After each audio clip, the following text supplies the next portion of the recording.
बोलिए श्री सीताराम जी महाराज की जय जयकार हो। श्री राधा रानी सरकार की जय जयकार हो। श्री भागवत चरित की जय जयकार हो। बोलिए श्री व्यास जी महाराज की जय जयकार हो। बोलिए श्री सुखदेव जी महाराज की जय जयकार हो। बोलिए राजा विष्णुरात परीक्षित जी महाराज की जय जयकार हो। बोलिए श्री नैमिषारण्य क्षेत्र की जय जयकार हो। बोलिए श्री सूत जी महाराज की जय जयकार हो।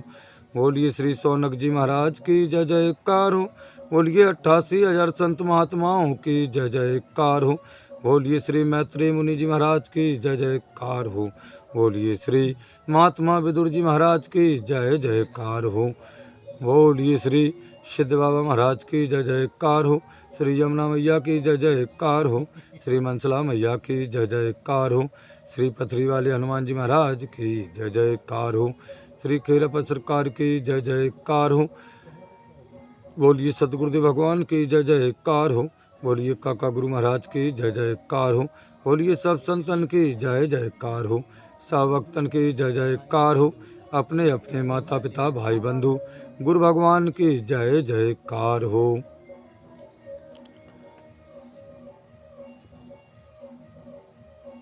परम पूज्य राहा बाबा कहते हैं, कल की कथा में पुरंजन और पुरंजनी नामक 18वां अध्याय की कथा का समापन हुआ। 19वां अध्याय प्रारंभ करते हुए परम पूज्य देवराहा बाबा कहते हैं कि हे संत महात्माओं, कि संग लियो प्रजुआर पुरंजन पुर में आई, भोगें पुर के भोग अराजकता फैलाई, कि भयो पुरंजन कृपण नहीं मारग शुभ सूझै, 5 फनन को सांप कहाँ तक इकलो जूझै, प्रबल वीर प्रज्वारु ने आग लगाई जरो पोर, तोर फोर विध्वंस कर करो नाश नृप को नगरो। परम पूज्य रहा बाबा कहते हैं कि प्रज्वार को साथ लेकर के वह काल की कन्या पुरंजन के नगर में जाकर के समस्त सुख भोगते हुए अनेक प्रकार से लूटपाट तथा उपद्रव करने लगी। पुरंजन अब अत्यंत दीन एवं मतहीन हो चुका था, क्योंकि वह कामी हो चुका था, पर नारी के चक्कर में फंस गया था। उसे अपनी रक्षा का कोई उपाय ही नहीं सूझ रहा था, और 5 फन वाला सांप बेचारा अकेला कहाँ तक युद्ध लड़ता। अत्यंत पराक्रमी प्रज्वार ने नगर में आग लगा दी और तोड़ फोड़ लूटपाट करके राजा के संपूर्ण नगर को नष्ट कर डाला। तो यवन राज भय आए पुरंजन बांधो तवाई, पकड़ चले लाए भ्रेतो भये संग पर वसु सवाई, जात पुरंजन लखो सर कर सांप सिधारो, सब सैनिक ओदन पुरंजन पुर को जारो, यह वियोग दुसय प्रिय नहीं जात मुँह पैसा हो, नारी की चिंता करत अंतु नारी भूपति भयो। उसी समय यवनराज भाई ने आकर के पुरंजन को बांध लिया महाराज, और पकड़ करके ले जाने लगा। तब सभी सेवक भी बेबस होकर के उसके साथ चले गए। इधर पुरंजन को जाते देख करके 5 फन वाला सांप भी तत्काल वहां से चला गया। प्रज्वार के सभी स्वच्छंद सैनिकों ने उस नगर को महाराज जला दिया। पुरंजन घबरा करके कहने लगा कि हे प्रिय, मैं तुम्हारा अत्यंत कठिन वियोग नहीं सह सकता हूँ। नगर जल गया, राजधानी लुट गई, सब कुछ हो गया। पुरंजन कहता है, लेकिन हे प्रिय, हम तुम्हारा वियोग नहीं सह सकता हूँ। इस प्रकार स्त्री की चिंता करते करते राजा पुरंजन भी अंत में स्त्री ही बन गया। तो नारी में चित फंसो भयो नृप नर थे नारी, और नृप बेदारबु के महल भई कन्या सुकुमारी, भाई सयानी पिता स्वयंवर साज सजाए, रूप ख्याति सुन देश देश के भूपति आए। पांडव देश के छत्रपति, मलय ध्वज कन्या भरी, पति पायो प्रमुदित भई, पटुरानी नृपुने करी। देवराहा बाबा कहते हैं कि स्त्री का चिंतन करते करते राजा पुरंजन स्वयं स्त्री बन गया, और स्त्री का चिंतन करते रहने के कारण राजा पुरंजन पुरुष से स्त्री बन गया, और आगे राजा विदर्भ के यहाँ राजकुमारी के रूप में जन्म लिया। अवस्था में बड़ी होने लगी वह पुत्री। राजा ने उसके विवाह के लिए स्वयंवर की व्यवस्था की। देश देश के राजाओं को निमंत्रण भेजे गए कि राजा विदर्भ के पुत्री का स्वयंवर है। उसके रूप की प्रशंसा सुनकर के महाराज देश देश के राजा आए, परंतु पांडु देश के राजा मलय ध्वज के ही साथ उसका विवाह हुआ। ऐसे सर्वगुण संपन्न पति को पाकर के वह अत्यंत प्रसन्न हुई, और राजा ने भी उसे प्रसन्नता से अपनी पटरानी बना लिया। परम पूज्य देवराहा बाबा कहते हैं कि 7 पुत्र एक सुता, जनी सब भय सयाने। राजा पुरंजन स्त्री के मोह में फंस गया, आखिरी में उसको स्त्री बनना पड़ा। फिर राजा विदर्भ के यहाँ उसने कन्या के रूप में जन्म लिया। स्वयंवर आ गया महाराज, विवाह हो गया। पांडु देश के राजा मलय ध्वज के साथ स्वयंवर हुआ। अब 7 पुत्र और एक पुत्री पैदा हुई महाराज उस राजा के। राजा पुरंजन के 7 पुत्र और एक पुत्री पैदा हुई। 7 पुत्र एक सुता, जनी सब भये सयाने। और भये सबन के ब्याह, भोग भोगे मन माने। मलय ध्वज दय सुतन राज गमने बन माही, बैदर भी संग चली देह संग ज्यों परछाई। विषय भोग त्यागी नरपति तप कर नित तन को कसय, कंद मूल फल फूल तृण कर आहार वन में बसाएं। देवराहा बाबा कहते हैं कि हे महात्माओं, अब क्या होगा? समय पाकर के उस विदर्भ कुमारी के गर्भ से 7 पुत्र और एक सुंदर कन्या ने जन्म लिया। सभी पुत्र बड़े हो गए, उनका सबका विवाह हो गया। चिरकाल तक मनमाना सुख भोगने के बाद राजा मलय ध्वज पुत्रों को राज दे करके वन में चले गए तपस्या करने के लिए। महारानी विदर्भ उनके साथ शरीर की परछाई की तरह चली। समस्त सुखों को त्याग करके राजा वन में कंद मूल फल पत्ते आदि खा करके तपस्या करते हुए अपनी इंद्रियों को बस में करने लगे। अब राजा मलय ध्वज तपस्या की पराकाष्ठा पर खरे उतर रहे हैं, अपनी इंद्रियों को बस में कर रहे हैं सूखे पत्तों को खा करके। तो पति सेवा में निरत रहे बैदर भी निताई, एक दिना निर्जीव देह पथ की उतचिताई। स्वामी शोक में बिलख काट चिन्ह चिता बनाई, मृता को देह धरो सती होने को आग लगाई।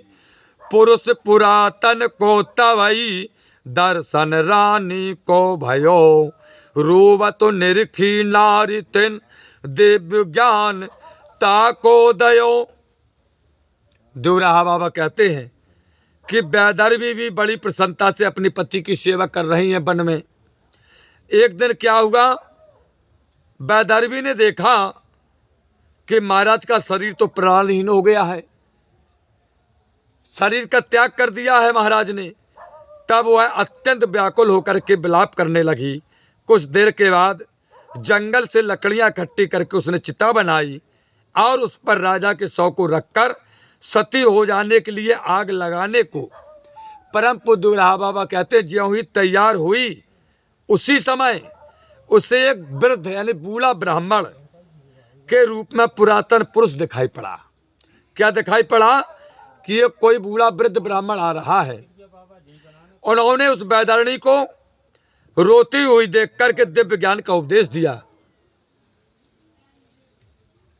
परम पूज्य देवराहा बाबा कहते हैं कि अरे सखा हो मित्रों तिहारो हंस पुरातन, विषय भोग में फंसो भुलायो रूप सनातन।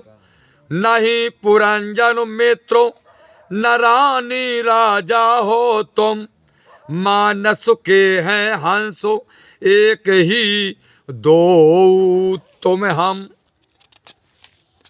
पुरबारी जा बुद्धि ने ठगो ज्ञान सब नस गयो, सुनत सखा की सीख शुभ आत्मज्ञानता को भयो।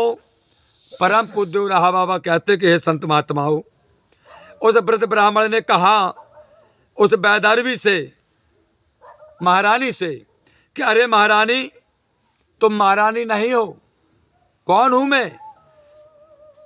ब्राह्मण ने कहा कि भाई मैं तुम्हारे पूर्व जन्म का मित्र हूं, मेरा नाम हंस है। तुम तो विषय भोगों में फंस करके अपने वास्तविक रूप को भूल गए हो।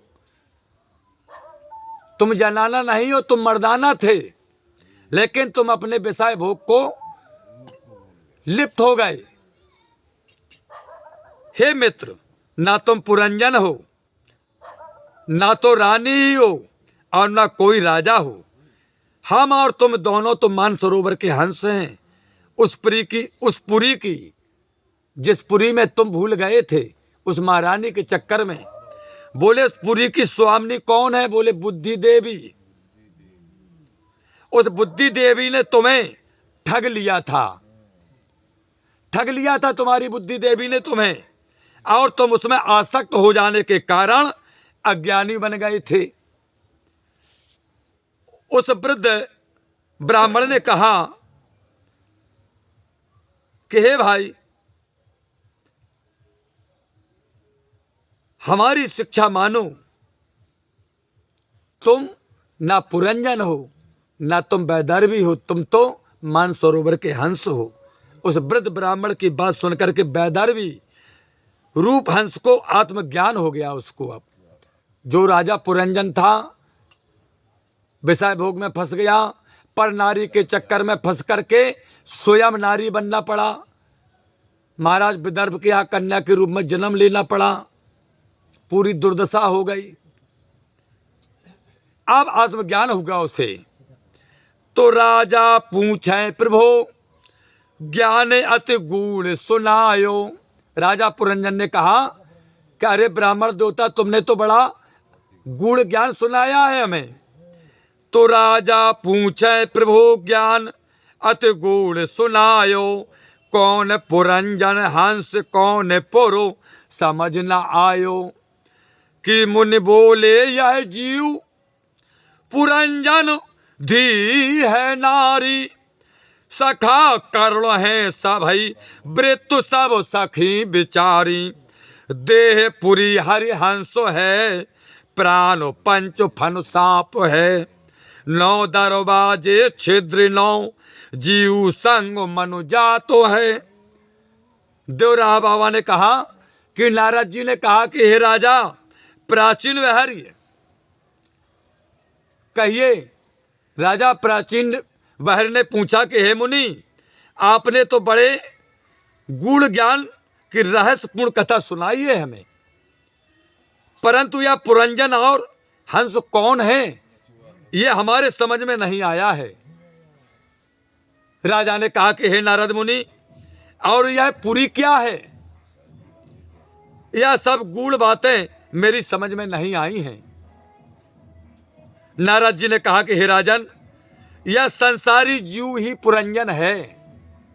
ये संसारी जितने जीव हैं, बोले ये सब पुरंजन हैं। जो इस देह को पुर बनाए वही पुरंजन है। जो इस शरीर को पुर बनाए, यानी सुंदर संभाल करके रखे शरीर को।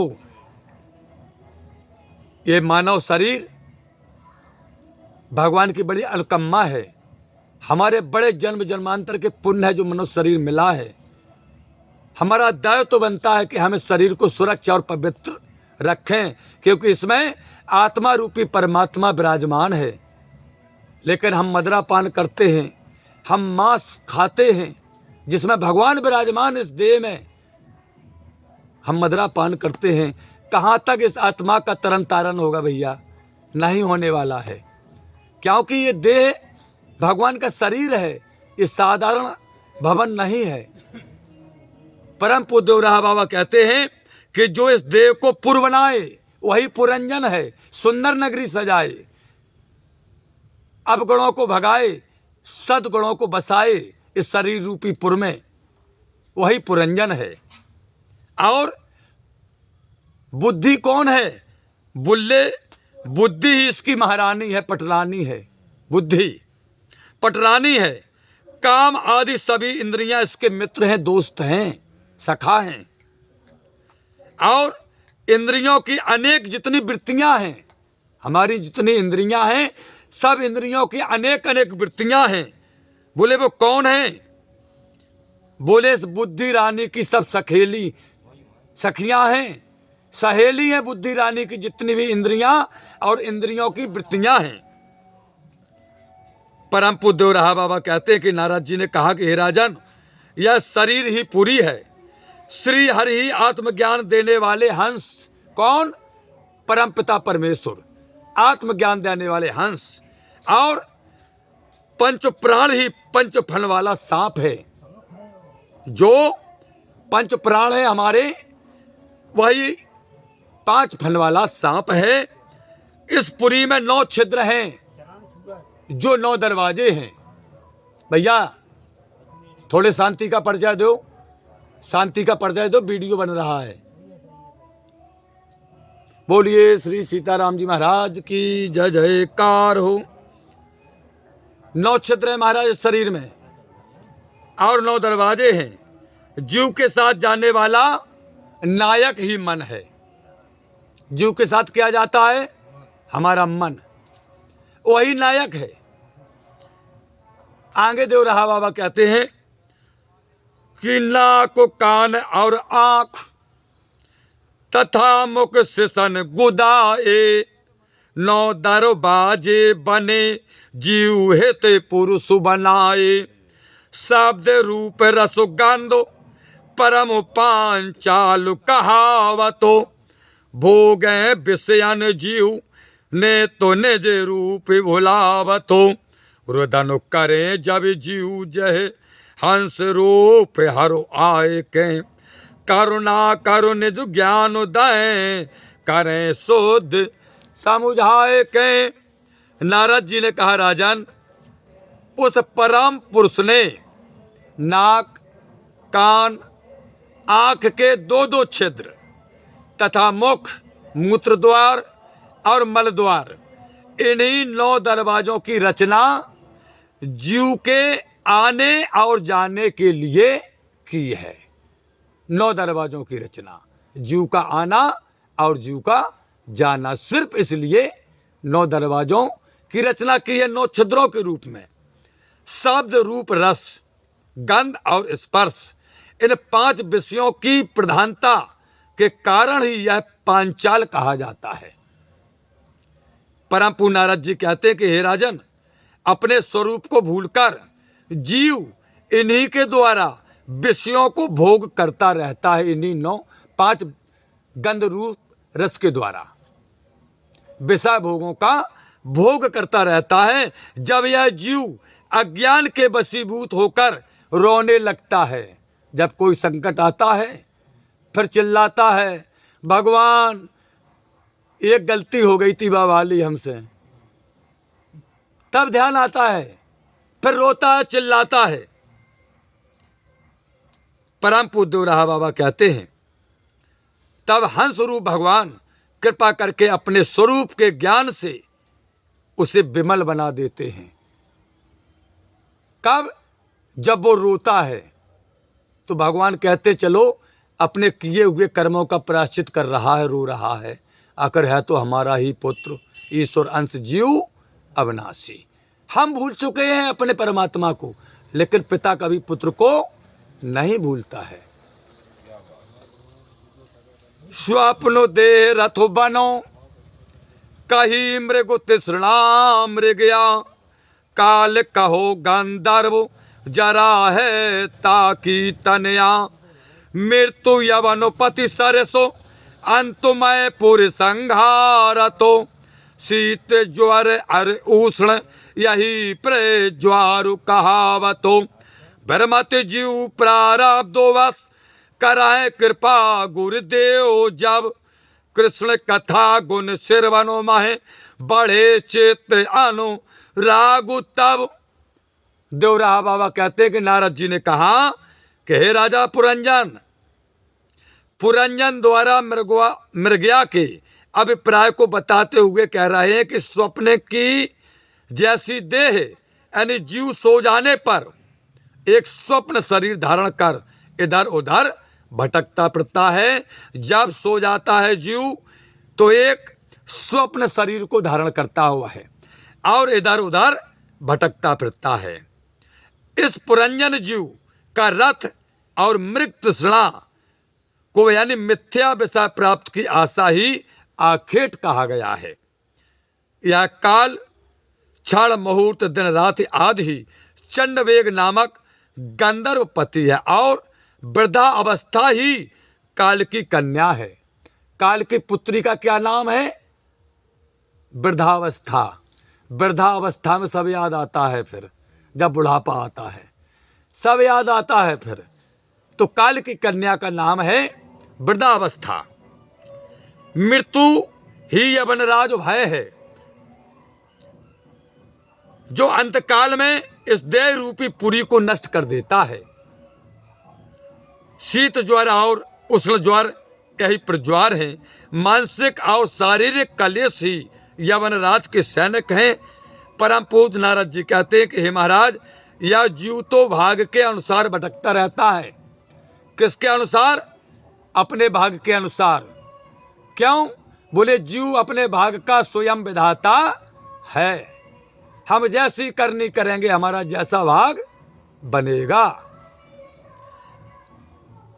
परम पूज्य नारद जी कहते हैं कि हे राजन, गुरुदेव भगवान की कृपा होने पर ही इस चित्त का श्री कृष्ण की कथा कीर्तन में प्रेम होता है, वरना नहीं होता है। जब तक गुरुओं संत महात्माओं की कृपा नहीं होती है, जब तक यह चित्त या मन भगवान की कथा में लग ही नहीं सकता, क्योंकि ये चंचल है, बहुत हरामी है, बहुत बड़ा हरामी है। लग ही नहीं सकता है जब तक गुरुदेव की कृपा नहीं होगी। तो साधु संग में बैठ, नारद जी कहते राजन हम एक उपाय बताते हैं।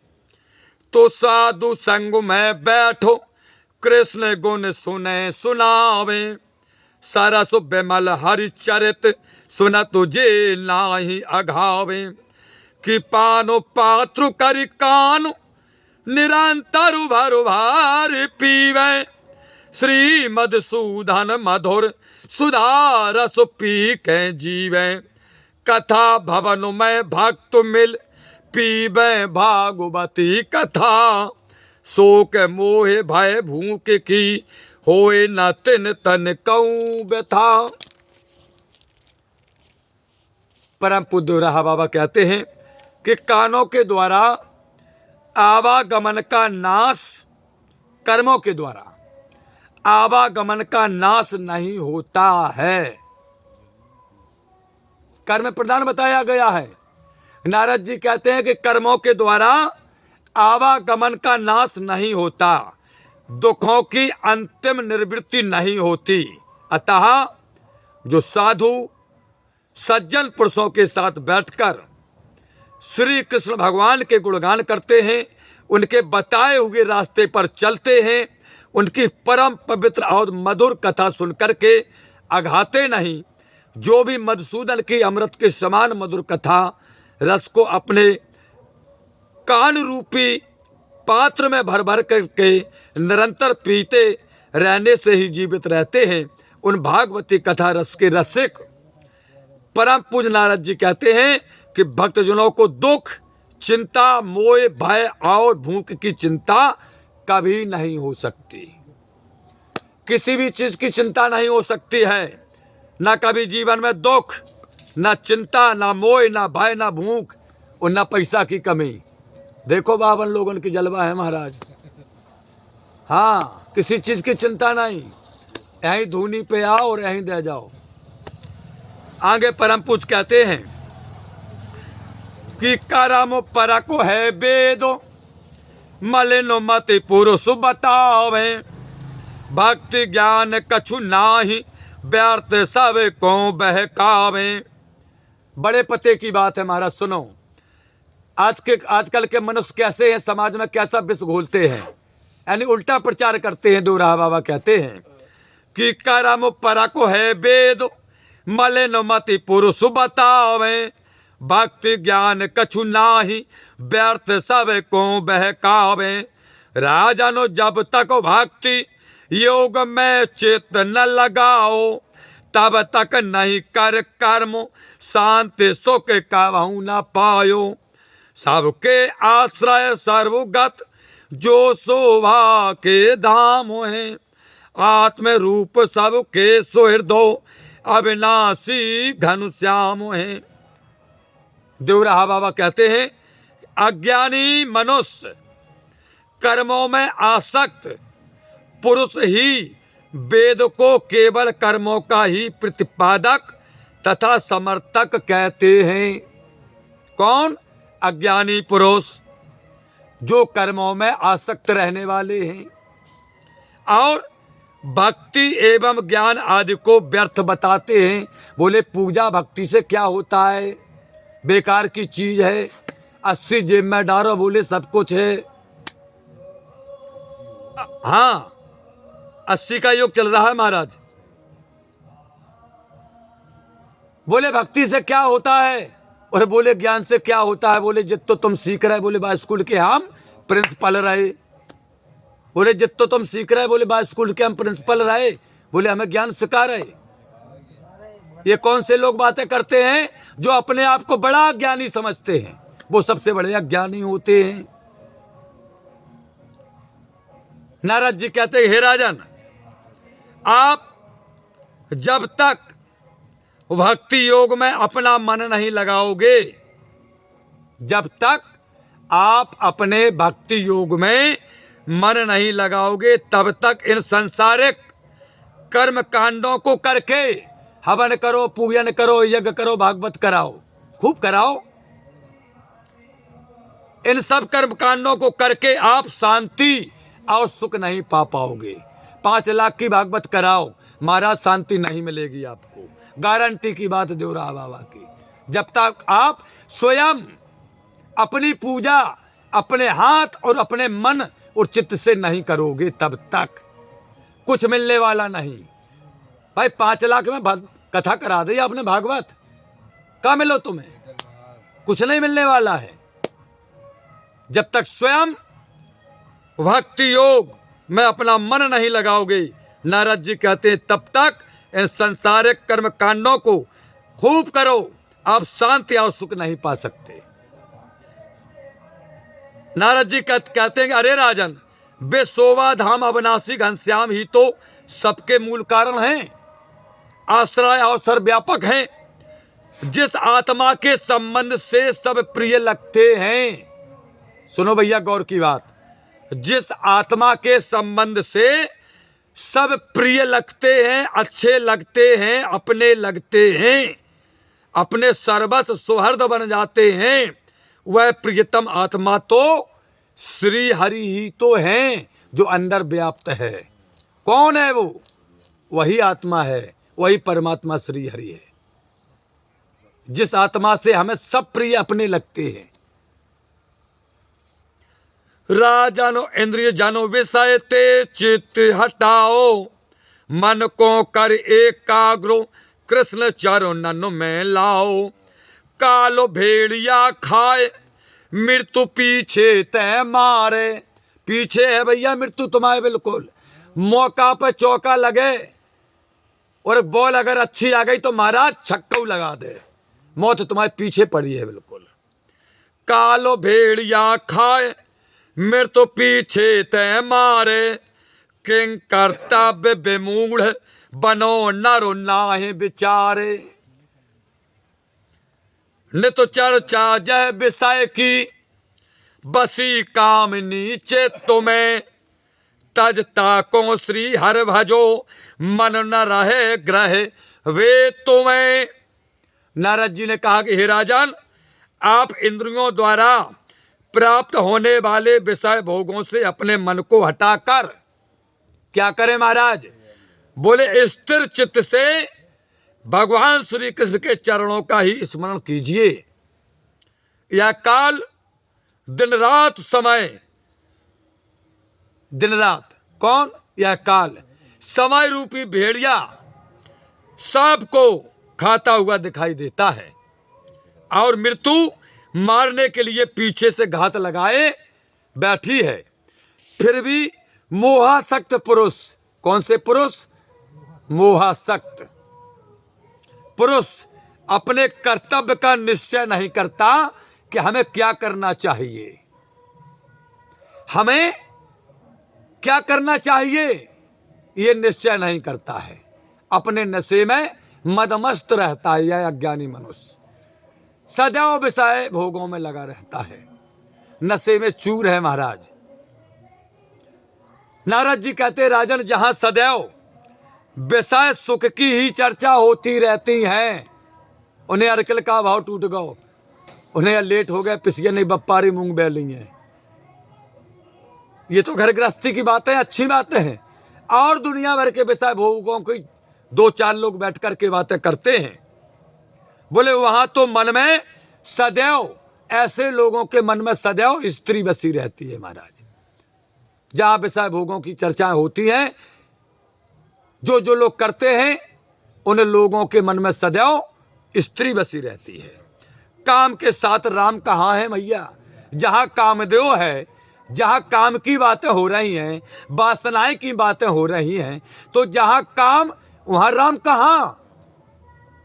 अतः मन को घर और धन धान से हटाकर विषय वार्ता बंद करके श्री हरि का ही भजन कीजिए। मन ही कारणवंद। पूछ दिया महाराज क्यों? बोले आवागमन से मुक्त होना है। बोले महाराज सुना है कि मनुष्य शरीर तो इसलिए मिला है कि आवागमन से मुक्त हो जाओ। तो बोले सुनो उपाय कि मन ही कारणवंद मोक्ष को समझो भूपति। नारद जी ने कहा कि हे राजन, संसार सागर से जन्म मरण का बंधन जो है वो हमारा मन ही है। तो मन ही कारणवंद मोक्ष को समझो भूपति, असत वस्तु सत समझो फसो कर कर्म जीवती। कर मन को कर मुक्तो जगत ते न इंद्र पे पायो। तन मन हरिपद सौंप भजनों में चेत लगायो। सिरजे पाले जगत को कालो पाए पुण्य लाए कराए। शरणागत बत सल सकलो भाव भय को ते हरि हराए। नारद जी ने कहा कि हे राजन, इस मन को ही संसार के आवागमन में बंधने और मुक्ति पाने में कारण समझो। यह जीव नश्वर वस्तुओं को सत्य समझ लेता है, जो वस्तु है नहीं उसे सत्य समझ लेता है और शाश्वत समझकर उनकी प्राप्ति के लिए ही कर्म करता रहता है। इसी कारण कर्म बंधन में फंस जाता है। आप सांसारिक सुख प्राप्ति के लिए हे राजन कर्म करके मुक्ति नहीं प्राप्त कर सकते। अगर आप सांसारिक साधनों को प्राप्त करने के लिए कर्म करेंगे, हाथी घोड़ा मकान बंगला फलाना ढकाना दुनिया भर का झंझट, तो मुक्ति नहीं पा पाओगे। अतः मन वचन कर्म से श्री हरि की शरण होकर के उनका भजन कीजिए। नारद जी ने कहा जो संसार की रचना और पालन करते तथा समय आने पर उसको अपने में ही विलीन भी कर लेते हैं। वे ही शरणागत की रक्षा करने वाले श्री हरि संसार के समस्त भाव को भी दूर कर देते हैं। नारद जी कहते हैं, देवराहा बाबा कहते हैं कि हे संत महात्माओं, श्री नारद मुनि कथे तो ज्ञान को जो नर धारे।